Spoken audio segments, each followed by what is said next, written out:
Hello, everyone. I'm Christopher James. I'm the business development manager of Holmes. It's like Sherlock Holmes, not like Elizabeth Holmes. It's like Sherlock Holmes. Want to be clear about that association you get.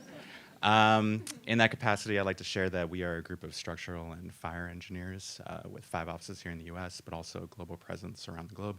Based in New Zealand, fun fact. But what I'd like to talk about today is an inspired future about low carbon materials.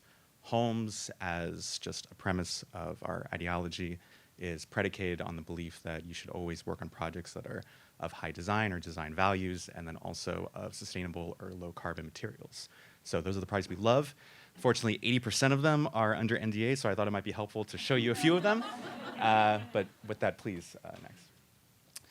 So this is the Microsoft campus in Mountain View, California. This project opened just earlier this year. At the time of completion, it was the largest mass timber project to open in the state of California at 700,000 square feet. You can see there by the small chart to your left, we have about 60 mass timber projects here in, around the globe actually, but around 30 here in California. Mass timber is something that we're very passionate about. We invested in it very early. And as you can see by the LCA chart to your left, that big guy all the way to the left is a concrete special moment frame. And then to the right is a comparable building with heavy timber. And you can just see how it's a fraction, essentially, of a concrete building.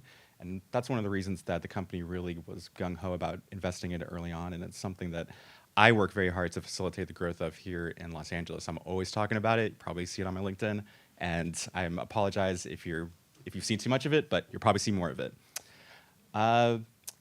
As I said, about 80% of our projects are under NDA. I was reminded before I came here just a few hours ago that this one still is. So instead of talking about it, I will talk about the fact that we have about 8 mass timber projects in Los Angeles County. And that's either in construction or design or, going through the permit process. A lot of people are always wondering, like, when's it going to get here? It is here. It's happening. We're very happy to facilitate it. But while I talk about that, I also want to talk about the fact that, from my perspective, I mean, obviously not every building can be built out of mass timber, right? There are seismic, vibration requirements, code requirements that make concrete and steel more palatable alternatives. But this is the Intuit Campus, also in Northern California, and this is a project that actually featured a 30% reduction in the cement count for this project, and we actually just are completing construction on its twin right across the street, which featured a 68% reduction in the cement count.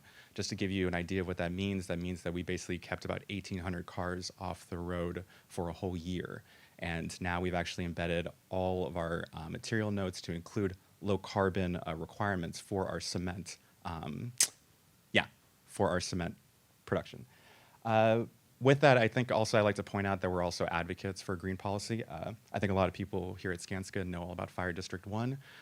We're very heavy opponents of that. We sent a letter to the City Council stating our fervent opposition of it. Having a group of PhDs in structural and fire engineering to back me up, I think I can feel very confident when they feel angry that I should also feel angry. But long story short, that basically would have, I think, really would have filibustered the growth of mass timber in California. And it's something that we were really opposed to for that reason. And I think that hopefully it will stay where it is, which is just in the theoretical realm. Before this, of course, I graduated from USC with my bachelor's in architecture. And the reason that I did that was because I always thought that architecture had the power to impact and inspire others. You know, we all live in a world of social media where you are bombarded constantly by people's updates, by random forms of now disinformation, fake news. It's easy to get lost in that context. I believe that if you're really going to inspire people to change, people need to see it, they need to touch it, they need to feel it. And that's what, to me, architecture is most capable of achieving at its highest order. What you saw there was the Elysian Tower in Sydney, Australia. It's a project that was under NDA, isn't anymore.